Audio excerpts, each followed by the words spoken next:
Hey, I'm Nick, and in this video, I talk with Tyler Sansom of Church Anywhere, a church that exists 100% online, has about 1,500 people that call their church home, and Tyler talks about what they do to do church online, a complete funnel and engagement pathway that they have created to help reach people online with a first impression and lead them to community in their church. He also talks about two things they measure for health to figure out how they're doing, and including an attendance trend and an engagement health score, a custom score that they keep track of every month. And one of the most fascinating parts of the conversation is where Tyler shares how he and his team are trying to be digital missionaries, how they have created a presence online, much like a social media influencer.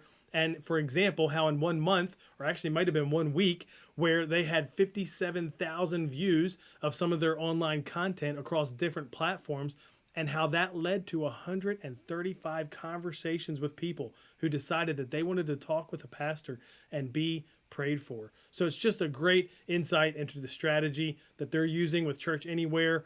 And so you're going to see all that and more in this video.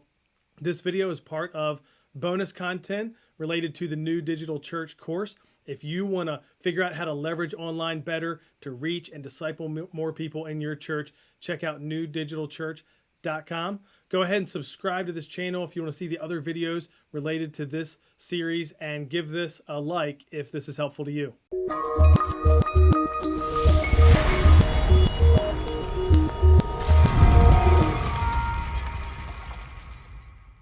Hey, Nick Blevins here, and I'm here with Tyler. Welcome, Tyler. How's it going, guys? So tell us about yourself and Church Anywhere, which we're really going to talk a lot about, but just give us kind of the introduction. Yeah, my name is Tyler Sansom. I am the lead digital pastor for Church Anywhere, which is associated with First Capital Christian Church in Corydon, Indiana. We're in a town of about 3,000, and pre-COVID, we were running almost 1,000, which is a super unique situation. That was in our physical location. Beyond that, our digital campus currently reaches around 1,500 people a week through online services and other avenues online. And we have 21 microsites, and we're reaching somewhere around 3,000 prisoners a week via different avenue. So that is awesome. So, I mean, gosh, there's like a million questions I want to ask. 1,000-person church in a town of 3,000. Just real quick, what is that like? Do people drive and then you're catching people from another little town of 2,000 over here? Yeah. I mean, like, how did that happen? Yeah, so we don't actually have like a third of the entire town that comes. We're relatively regional. We draw from probably 4 different towns or so, but they're all real small. We're close to Louisville, Kentucky, so we're like an overnight community. So people live here because they want that like small town feel, but they work in the city. Gotcha. And so it's not necessarily a suburb. We're like a little further than that, but that's the type of people that we're reaching. So the culture is pretty like agrarian. It's a healthy mix of people that work in the city, but also people who have been here since like they were born and will never leave. So cool. Putting a modern church in an area like that is a bit of a challenge. Sure. And I mean, even though you draw from other areas, there's got to be that sense of like, oh yeah, we all know of First Capital. Like there's, you know what I mean? There's enough people that come and probably has that kind of presence. And I would not have pegged a church like that in an area like that as saying, hey, we're going to invest heavily in a digital thing. And so tell us about kind of the beginning of Church Anywhere, the conversations, how that came to be and what it looked like maybe back 4 years ago.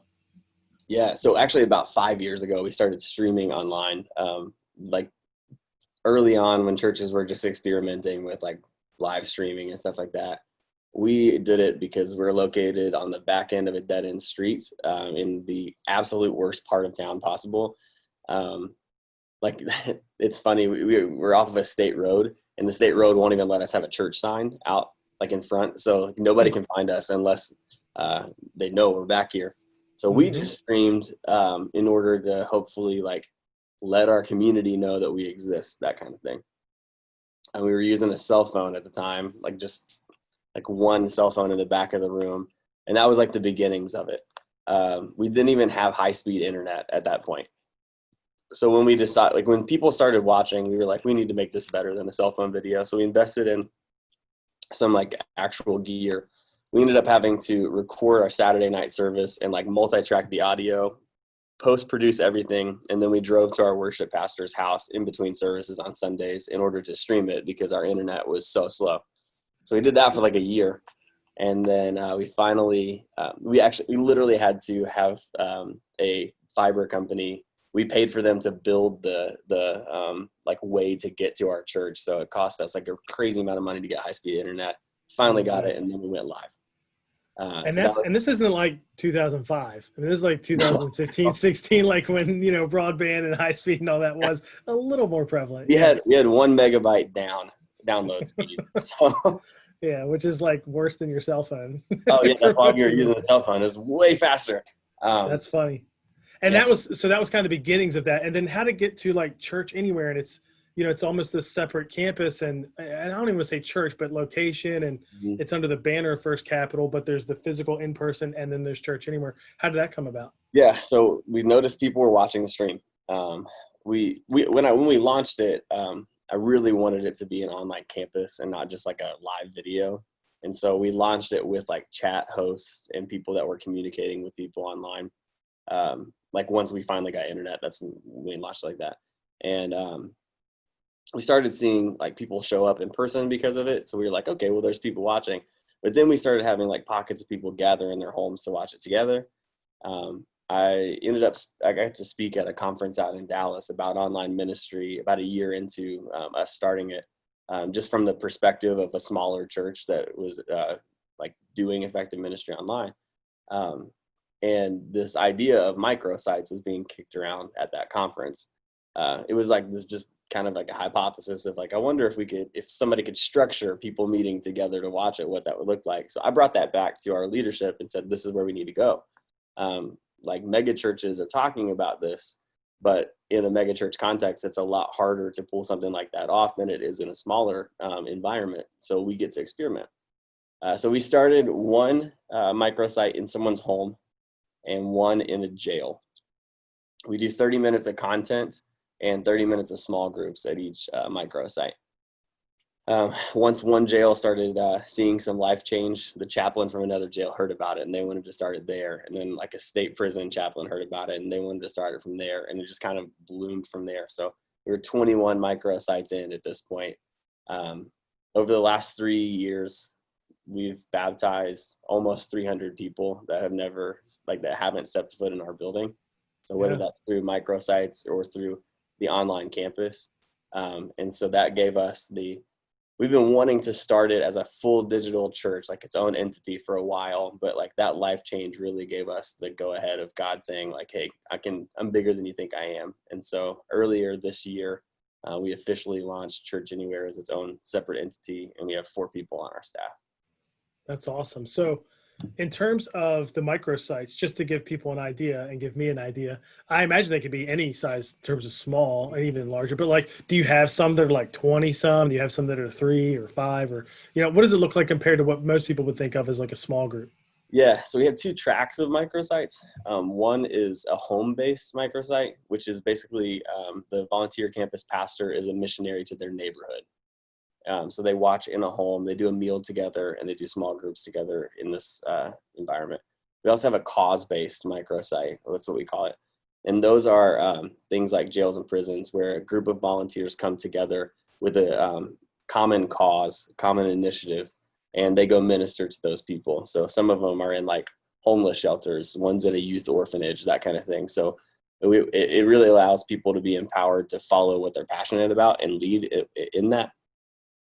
It really depends on the audience of how big they are. So like some of the home locations are like 10 people. But some of the cause-based ones can get really big. Like one's in a state prison, it's like 300 guys. So it really just depends on what track it's in and where it's at. Yeah. So it doesn't sound micro and it's 300, but I imagine for you, it's like, it doesn't matter. Like the idea, it's like the concept, not the numbers, right? The concept is the same regardless of the size, and it's all designed to continue to empower other leaders. So out of that prison one that's 300, one of the guys that had been with us for about a year came to us and said, hey, we're not reaching the gang members. So would it be okay if I started my own Church Anywhere location to reach gang members? So we helped him start something called Hardcore Church. And so we have one of our microsites is, well, pre-COVID when we could actually meet, was actually led by an inmate, and he was reaching like another 200 gang members, and we got like a hardcore metal band from Indianapolis to come down and like record some music. So it's like Christian metal instead of contemporary worship kind of stuff. So Hmm. all tailored to them. That's awesome. So I'm very curious to hear your answer to this question, which I hadn't planned to ask, but I think you're more suited than most because you're doing ministry online. You know what, growth looks like. People are making decisions. People are taking steps in faith. One of the conversations that is big now, because a lot of churches that weren't doing anything online are with COVID-19 making that happen. There's a lot of conversation about, well, how do we know what's going on online? Like in person, we're counting people, which was never the best way to measure anything anyway. But that's what happened. We'd count people. We'd Right. know how many came. Even at First Capital, you'd know what attendance was. You mentioned about 1,500 people were engaged online. How do you measure that? Like, what are the key things you look for as a church that has some experience online? And some of them are just vanity. We look at it, we don't care. But here are the things that really matter. I'd love to get your perspective on Yeah. that. So we've been doing this for a while. We measure two things. One's called an attendance trend, and the other one is called an engagement health score. So the attendance trend can be up or down, and that's based upon several metrics. We combine our microsite numbers with our online numbers for this attendance trend. So like it's easy to count physical bodies that are at a microsite. We also count quality views. For us, a weekend quality view is a view that's 15 minutes or longer. So that's kind of how we track the weekend service attendance. And then, so we combine that and give that to our leaders, and each month they can tell if it's trending upwards or trending downwards. The health score is a little different because we track next steps and they're weighted. So like, for example, filling out a connection card for the first time, that's worth 1 point, whereas a baptism might be worth 10 points. Starting a microsite might be worth 10 points compared to joining our weekly Bible study. An individual prayer session is worth 3 points compared to something that's a bigger next step, bigger commitment. So at the end of the month, we have this trend of upward or down. And then we also have a total health score number that we can lay aside each month and see if we're going up or down. Yeah, now I've seen this engagement health score idea before. I know Brady Shearer with Pro Church Tools, he had created a template like where you could see that. And the one thing I wonder about for churches too is like administratively, how are you handling it? Like who's going in there? Is everybody empowered to be updating these numbers, or is it certain people or like they kind of make sure we're updating these numbers? What does Yeah, that we look have an like? admin. We have a Church Anywhere admin that handles most of that. There are some specific things that only like individuals can put in there, and so we are responsible for those things. And we'll get into that in a little bit with this digital missionary idea. But for the most part, it's our admin, us just reporting to her, or the microsite leaders reporting to her. Gotcha. And then I want to ask about again the 1,500 people you talked about. I love the idea of the quality views, the trend. I mean, like that's all good. When you say 1,500 people, is that just based off microsite plus those quality No, so that's just views? quality views. Like when I said Okay, gotcha. when I say 1,500 online, I mean like literally just online, and then Yeah, I have another number that would be microsites. But what we give to our leadership is just that all together with an arrow up or an arrow down. So gotcha. Yeah, that's good because that is one of the conversations that happened, especially as more churches came online with COVID. Was well, what are we looking at? 3-second Facebook, 10-second, 1 minute, and all of those. I mean, even 1 minute is like I don't know. It's I wouldn't call that quality. So I like that you have that measurement. Now, before we talk about the digital missionary thing, which I'm very curious about, I also want to ask you about your content to community plan and like what is that? How does that work? The microsites, obviously you got people, because I think this is another conversation for church leaders. How do we take those people that are a view online to become a quality view online, to get into community? What does that look like? yeah, can I share my screen? Is that able? Sure, go for it. Yeah, that'd be great.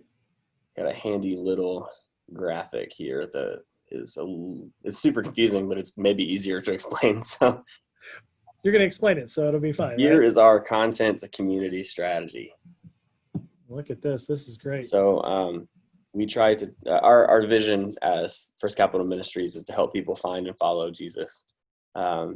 So our idea for a discipleship strategy in person was like super linear of discipleship pathway from like unbeliever to fully engaged follower of Christ. And like one side of the strategy was find, like how do we help them find Jesus? The other is how do we help them follow, with conversion or baptism right down in the middle.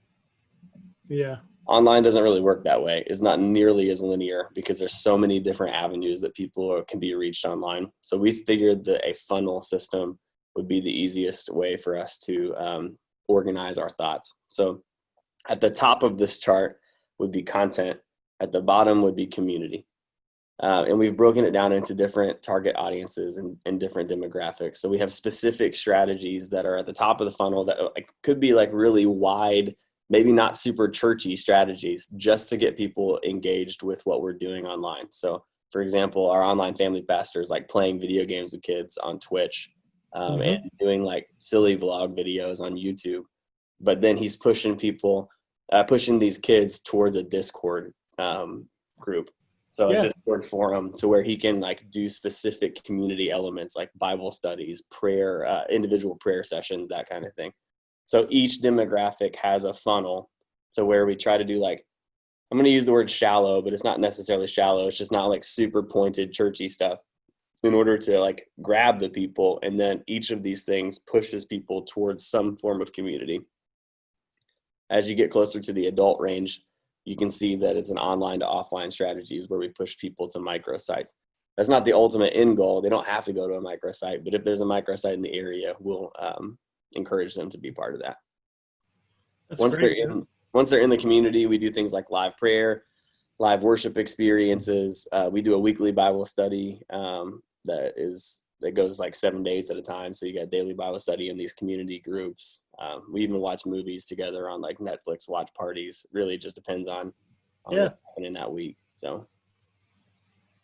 And you divided it by age groups, with preschool, kids, students. Every church has that. But then you have lower millennials and Gen Z, upper millennials and Gen Z, and of course nothing or Gen X. Sorry, and I guess Gen X plus. So if you're older than Gen X, you're in that category too. But what led you to that? Like the different. I'm reading some of the different things in here, but dividing. Yeah, we just knew that people are on different platforms. So like my age person might be on Facebook, where my wife and I adopted a teenager in February, and she's not on Facebook. She's a teenager, so she's on like TikTok and Instagram. And so we knew we had to have different strategies for that. We also knew that, and this will get into the digital missionary piece at some point, but we knew that like specifically lower millennials, Gen Z and below are like way, way, way more trusting and attracted to people than they are brands or institutions. And so if we went into everything as First Capital Christian Church or Church Anywhere, we had less of a chance to actually reach these people than we would with specific targeted strategies to that demographic. And so that this type of a system that's very targeted allows us to be more flexible with our branding and our marketing strategies up at the top of the funnels. Last question about this strategy. How much is this kind of a guide and like you can go back to it and we need to lean in here? How much of it is already built into systems that it's like calendared? It's, I don't want to say like clockwork, but you're running it according to this plan. This is clockwork now. We've added more stuff to it than this rendition, but this is, so it's like all the stuff on here is pretty much clockwork. The stuff that we've added, we probably won't add to this. This is just more of a guide of how we would do stuff, but like we would know if it goes to the top of the funnel or the bottom of the funnel every time we add something. Yeah, that's part of the conversation, right? I guess, hey, this is a great idea. Okay, where does it fit in the strategy? Is it content, or is it community, or is it somewhere in between? Yeah, and to be frank, churches haven't been great at that question, regardless of online, anyway, about where does this fit in the strategy? What is our strategy? This is awesome. That's great. Well, how about the digital missionary thing? I got to hear about that. I think it's a great idea, the whole concept from what I know of it, this little bit that I know. I think it's probably something we all need to lean into more. And what you said about the not trusting brands and organizations is probably a big part of it. I agree with that too. So what is the concept and how are you living it out? Yeah. Right now we're experimenting with it with three of our Church Anywhere staff members. So basically, our online family pastors decided to become a missionary to the gaming community online. So that's like Twitch and YouTube. I've decided to become a missionary to adults on YouTube. I mean, there's bleed over it. Like an adult can be a gamer Sure. and can be interested Yeah. in what I'm doing. But and then our engagement pastor is focusing on people with anxiety on TikTok. So that's like very Okay. specific, but that's a Yeah. lot of people. Um, and so very similar to how you would go into another community as an actual missionary in person. You would go in, you'd get to know the community, you would build relationships, and then get a chance to tell them about Jesus. And so right now, like what we're doing is taking something that all of us are interested and good at and creating content based around that. And then also sharing the gospel with the people that we have started to influence. So it's similar to like a social media influencer, what they would do, except instead of influencing them for a brand, we're influencing them for the kingdom. A good Mhm. example of that is our engagement pastor, Megan. She is doing 13-second videos on TikTok or 11 seconds or however long they are about anxiety. She writes a blog post that goes along with these videos. So she's gaining views of and people interested in the video, pushing them to a blog post that expands on that idea that has a talk to a pastor function built in. And last week she prayed with 45 different people, like through individual Wow. prayer sessions, just off of like an 11-second TikTok video. That is awesome. Do you know how, I mean, I'm just thinking again, churches, this is part of the way I want to help churches think digitally is what you can reach top of the funnel, like in your chart there versus, and then leading them to community and take steps and all that. Do you have any idea like how many saw it on TikTok and then how many of them clicked and then you ended up with 45 opportunities to pray? Because again, I don't know that every church knows what that number is, but it's not that different from the way churches did before when we sent 50,000 mailers to homes Right. and only 50 people showed up and 10 15 of them came back or whatever the math is on that. It's similar idea, but I don't know if people think of it with online. Okay. So she had last week, because I have this handy dandy health score sheet, I can tell you exactly how There you many go. things. So last week, between hers and my YouTube channel, we had about 57,000 total hits. And we ended up praying with 135 people. 57,000. So that's stuff where we got to talk about how in the world you've grown it to that point. But then it does help people to say, okay, it takes a lot of views to get 135 people taking a step, but that's okay, right? I mean, Yeah, that's how we do ministry anyway. Think about all the conversations that, right. how many, we can't track it, but how many spiritual conversations would have to happen before somebody actually shows up at church and, Right. And visits in person and things like that. So, but how did you grow it to 57,000? I mean, there's churches jumping on YouTube now because they're smart and they're Yeah. like So not getting anywhere near 57,000. I'm not a church. Yeah. My YouTube channel is under my name. Her TikTok is under her name. And so people trust people more than they trust brands or things like that. And I'm not being like overtly churchy outside of the weekly devotional that I do on my channel. So my background is in music. I was a worship pastor for like 4 years, and I love like Broadway stuff. And so I decided I'm going to sing some Broadway songs. So I've been doing like Hamilton covers, and like I did a song from Wicked, and it just happened to gain steam. And so been posting consistent content over the last 6 months, like 1 or 2 times a week. I'm trying to make it as quality as possible. And YouTube's algorithm, the way it works is once you start getting a little bit of steam, if you continue to post consistent content, they'll start pushing it to more and more people. So like when we started this concept, I think we started the digital missionary thing like 4 months ago. I had 300 subscribers, and I'm up to like almost 2,500 now, just from being consistent with the content. Once you get past like 1,000 subscribers, you get the community tab on YouTube. So that allows you to post like status updates, how you would on Twitter or Facebook. So I'm inviting all of my subscribers each week for our daily or weekly Bible study. So it's really cool to see someone comment on a video and then get to like read the word with them during the week, which is super, super cool. I decided to jump in and share my screen here because I'm back here behind the scenes, like looking at Yeah. your So YouTube there you go. channel. Yeah. You joined me for And this week here's, on Bible study. So like I had, I think 3 of my subscribers that joined us this week that that's signed up. awesome. Yeah. So that's the community tab. And then you can go to videos. Like some of them have like not that many views. And then some of them have a like crazy amount of views. Like Which is YouTube, right? I mean, that's just YouTube. You got almost right. 10,000 views Like here. Defying This is, Gravity has 133,000. And then This oh Is Me has my. 10. But then some of them have like 300 or 70. But Yeah. it's Yeah. that consistent content that that makes the difference. Well, and that's a good lesson for churches because that is part of the challenge of YouTube or even a TikTok or something like that is everything isn't going to hit. Everything's not going viral. In fact, that's rare. Right. But you just build it and you build it over time. And like you said, you've grown it from 300 to now almost 2,500 subscribers. And you're using this, which is just a lot of it's just fun, right? It's This just is the fun. top of the funnel. So it still goes Yeah. back to that funnel strategy. This is top of the funnel. Inviting them into these community Bible study groups. I'm having like one-on-one conversations. We started a prayer team that's made up of people from all over the world that has like been part of our Church Anywhere family. So each week on Monday, we compile a list of literally anybody that commented on anything from the 3 of our digital missionaries, put it in a list, and we send it to our prayer team, and they are committed to pray for these people every single day that we will have opportunities to share the gospel with them. So like maybe one guy comments on one video, and then 6 months later, if I ever get the chance to tell him that about Jesus, I get to tell him that for the last 6 months, 10 people have been praying for him on a daily basis. Like, how cool is that? Yeah, that's awesome. Do you, because I know, again, one of the things that a lot of people would say online, especially as a church, they can probably do this because it's not like they have a million subscribers or something like that, is to respond to every comment. Do you all try to do that anywhere it is, YouTube, whatever, live stream? Yeah, we Are try you to do it. trying to engage some conversation there online?